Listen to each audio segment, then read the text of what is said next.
Hi everyone, today I'm going to go through how I created my first knit crochet sweater. It's not really a sweater but like a top or something like this. So this is the reference tee that I used, where I tried to match the dimensions of this t-shirt as much as possible because I kind of like this baggy cropped top look. So for this sweater, I wanted to create a cable across the sleeves and the chest. I wanted to create the cable detail, but this cable detail is only possible by doing knitting. So to start off, I had to do the cables by doing knitting. So if you're new to knitting, you can check out my knitting 101 video over here, and here I am showing how to do the cable row. So for the cable row, this is the row where you turn the two portions of the knitting. So I do the first knit stitch, and then after that I transferred 29 stitches onto this third needle without doing any knitting or purling. So it's just transferring of these loops to make sure that I can access the loops at the back after the 30 stitches in front. So it's the 31st stitch.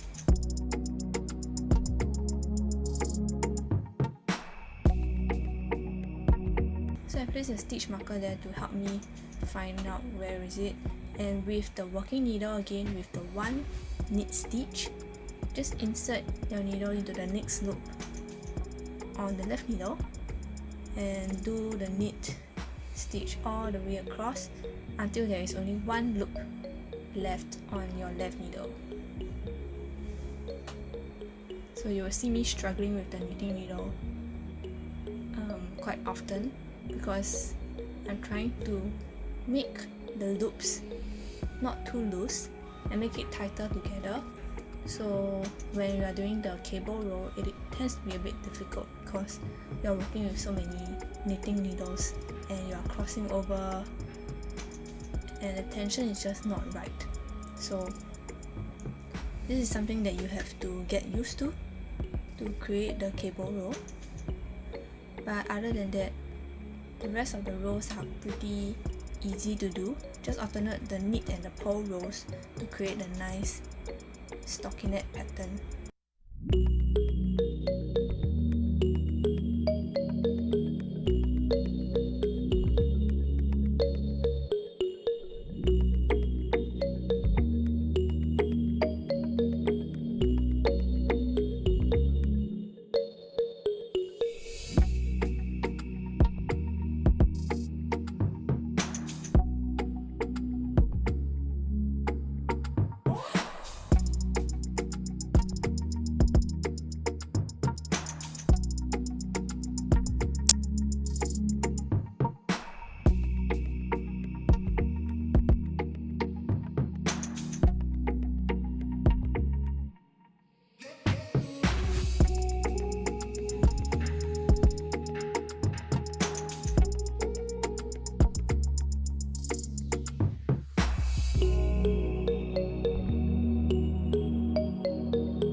So once I reach the end of the 29 stitches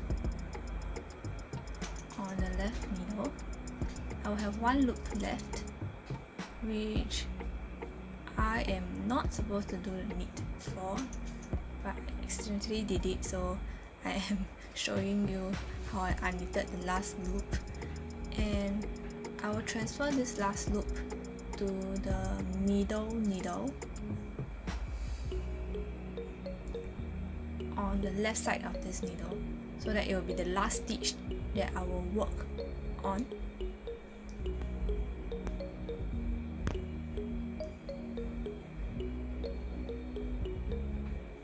And I will just remove the needle on the left and push all the needles, push all the loops together and bring it to the front so that we can start working on the rest of the 30 loops that are now on that needle. So if you can do it, you can definitely just use the working needle to continue knitting instead of using another needle, but for me I think that it is easier to use another intermediate needle first and then transfer all into one needle again at the next row itself, but not this current row, because for this row the tension is quite high because you are turning the loops over to where it is not supposed to be. So feel free to use the same needle if you can do it. If not, then you can do it like me and use another intermediate needle to do the knitting for the rest of the 30 stitches that are left on the needle that you took the 29 stitches from.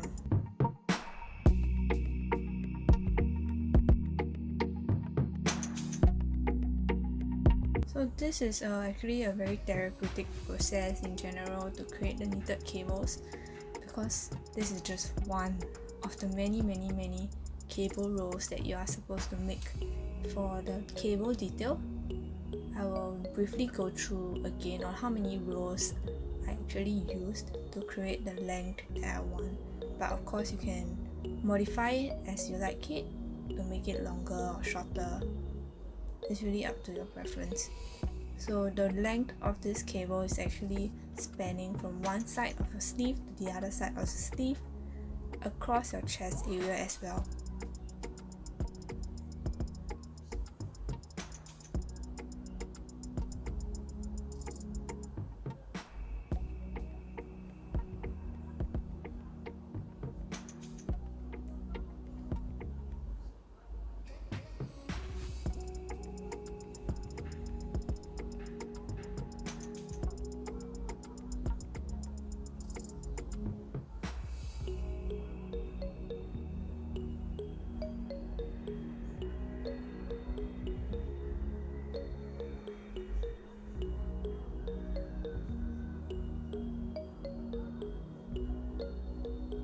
So you can see that I tend to make a lot of mistakes when I'm doing knitting, but you can always learn how to fix your mistakes so that you don't have to unravel everything from the start again and do it all over again. So actually I explained some of that in the same knitting basics video, so do check it out when you have the time. So I won't go through the details of what is a knit stitch and a purl stitch, because I'm assuming that there are some basics of understanding on how to do knitting. So in the second row after the cable row, I will do purl stitches across the whole row. So this is where I transfer all the stitches from the two needles that I used into one single working needle. So basically it's just doing the 30 stitches from that first needle. Then afterwards, when I finished pulling all the loops on this needle can be free and I can just remove it permanently from the project for now until the next cable row.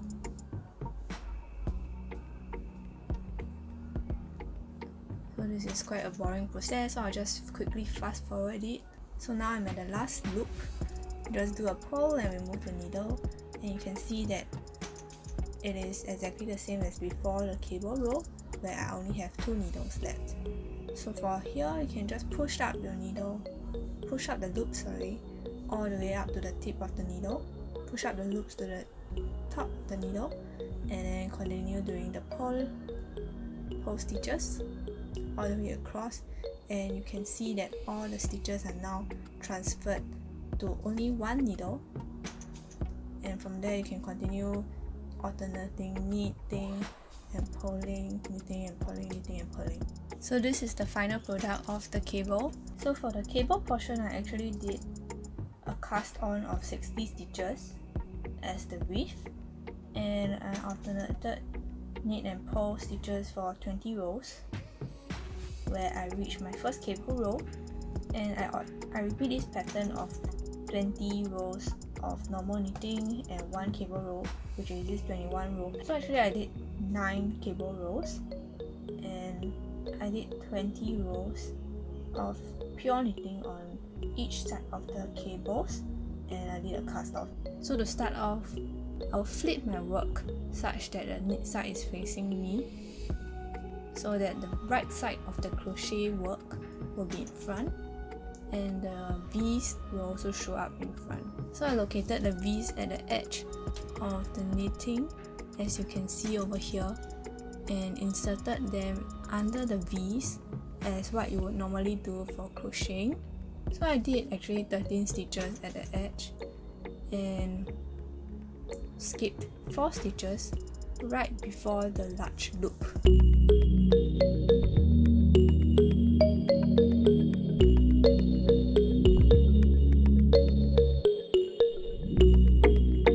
So this is 13 stitches and I skipped 4 stitches and did 9 double crochets in the large loop, which you can see at the cable row.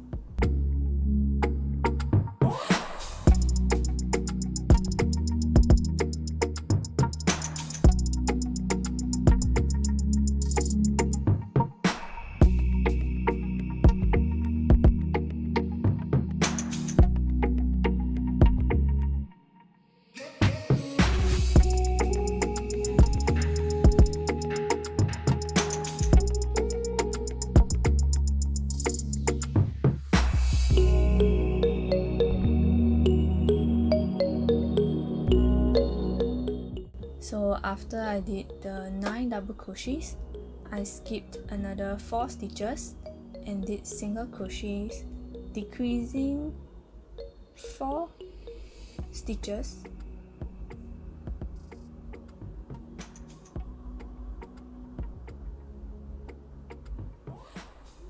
decreasing 3 stitches. So I decreased for every multiple of 4 and I got 9 single crochets in between the 2 shells. Then I skipped another 4 stitches and I did another 9 double crochets in the large loop. So I just kept repeating, skipping 4, doing 9 single crochet, doing 9 double crochet. So at the end of the first row, it looks something like this, with a nice shell stitch right in the center of the large loop. And for the rest of the stitches, it's just purely single crochets. I did decrease stitches because I wanted to have the baggy look and not overstretch the knitting, because single crochet knots are slightly larger than the knitting knots. I did want to expand on the shell pattern and not just stop at just one row of shell pattern. So I did double crochet and 1 chain at the place where we did the shell stitches, which is the 9 double crochets. And for the rest of the stitches, I just did double crochet all the way on the single crochet rows. I also skipped 1 stitch beside each of the shell so that there is some space for the fanning out of this expanded shell row.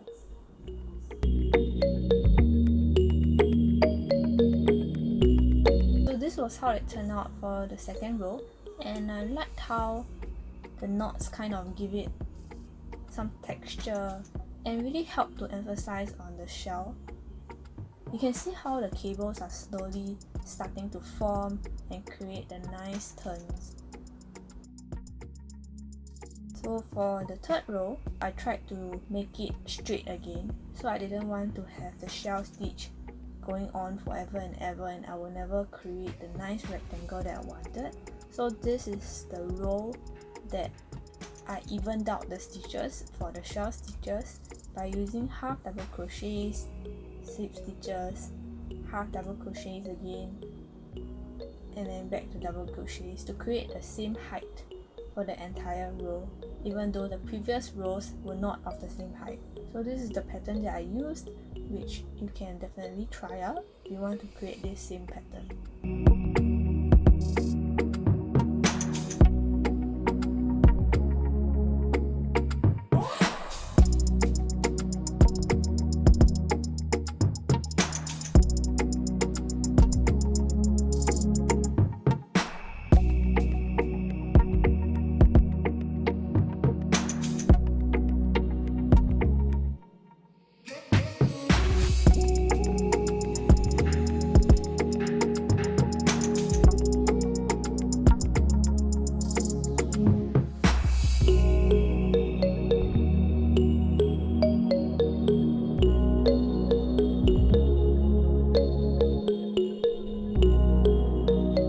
end of the third row, you can see that my row has straightened out.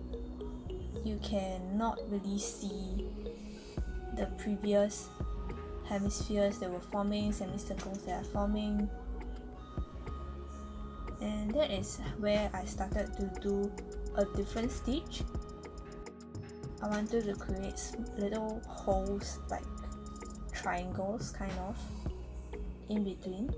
So I did chains and 3 double crochets in one stitch.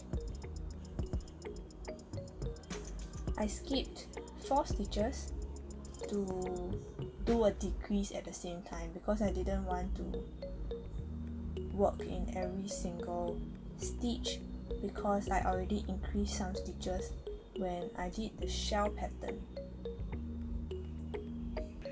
We only skip 2 stitches usually because we chain 2, but in this case I wanted to do a slight decrease, so I skipped 3 stitches and I did chain 2.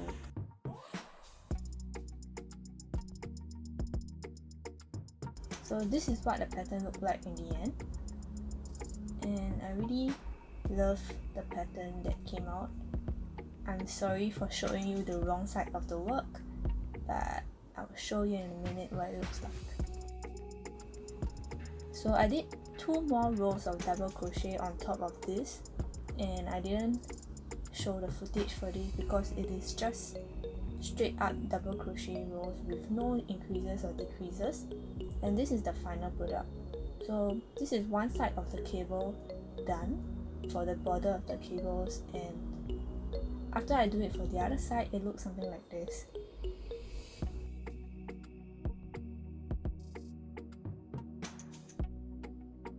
One eternity later. So after repeating everything that I have done just now, creating a new cable, doing the crocheting for both sides of the cable, I have 2 of the same identical sleeves. I also added 1 more double crochet row actually at the side in the end to make it a more baggy feel, but it's really up to you whether you want to do the same, or you can reduce the number of double crochet rows after the 4th row of the border.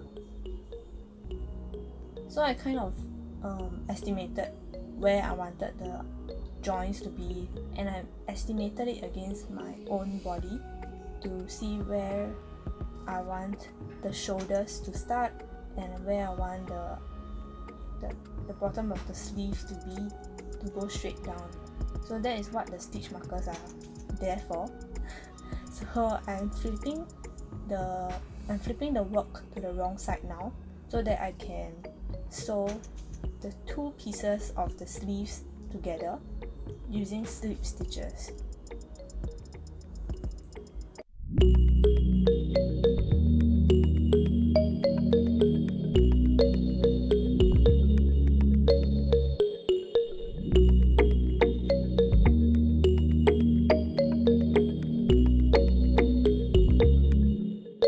So to do a slip stitch, you just create a standing stitch, or you can always try and use the yarn tail that you left on the sleeve to do the slip, to start the slip stitch, which is actually what I did.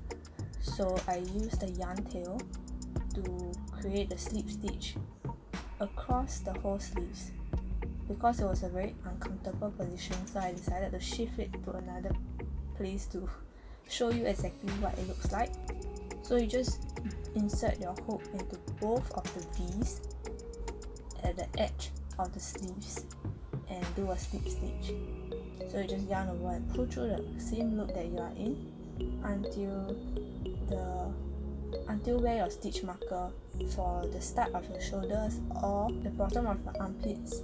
So after I did the sewing, I started doing double crochets at the bottom of the sleeves all the way down to the length that I wanted, and I actually referenced this to my t-shirt that I showed just now to get the length that I want.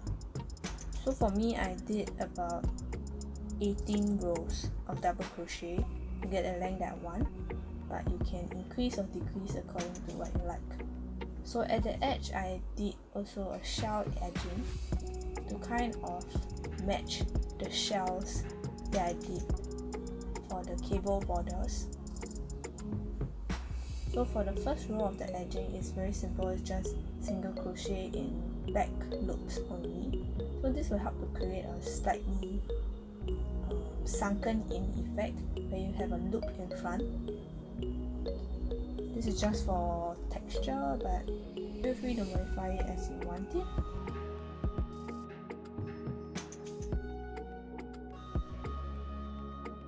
So for the second row, I did 5 chains. I skipped 4 stitches and I did a single crochet, and I repeated this pattern for the whole round. So actually I watched a video on scalloped edging and I just took reference from it to see how they did the extended shells, but they did it in rows in this video. I can link it down below, but for this particular project you need to do it in a round. So this is how I did it. I kind of skipped more stitches or less stitches to get the multiple of 16 that was required. So you can count the number of stitches you have at the end of your work to adjust the number of stitches with this method over here. So in this round 2, this is where you can adjust your stitches to make sure that you get multiples of 16 in the end. So for the third row, I did 8 double crochets in the 5 chain loops, and I did a single crochet in the next 5 chain loop, and I did another chain 5 and single crochet, chain 5, single crochet. So there will be 2 chains of 5 at each side of the 8 double crochets.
Somehow for the 4th row I didn't have footage, so it is actually the 8 double crochets with a chain, and then just do a single crochet in the chain of 5, do a chain of 5 and do a single crochet again, and you just repeat.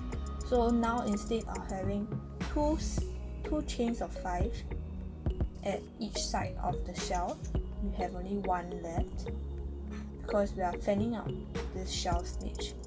So for the 5th row, this is the 3rd row of the extended shell. So at the first double crochet chain, we'll do a 3 half double crochet cluster. So essentially you just yarn over, pull through 1 loop, yarn over, pull through 2 loops, yarn over and pull through 2 loops, and you do this for 3 times, and you just pull through, yarn over and pull through all the loops. Then after that, do a picot stitch, which is actually just chaining 3 and then slipping to the 3rd chain from the hook. That is a picot stitch.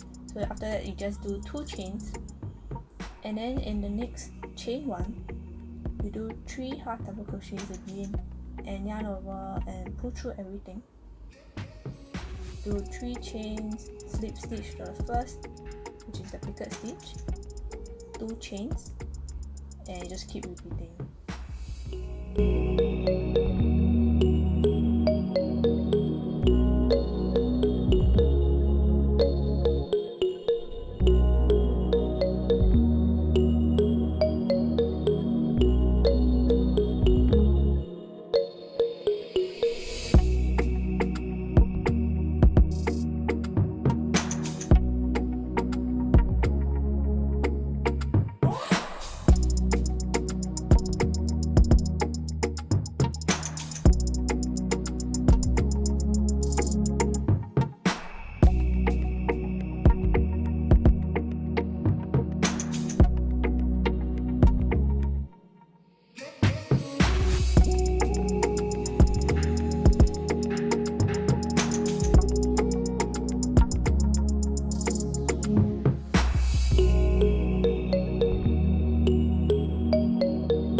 So this is the third row of this extended shell, and when you reach the chain of 5, you just do a single crochet.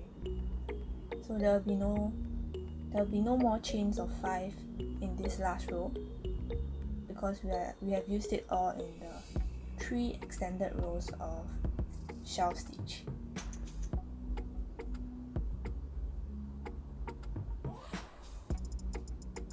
So the final product looks something like this.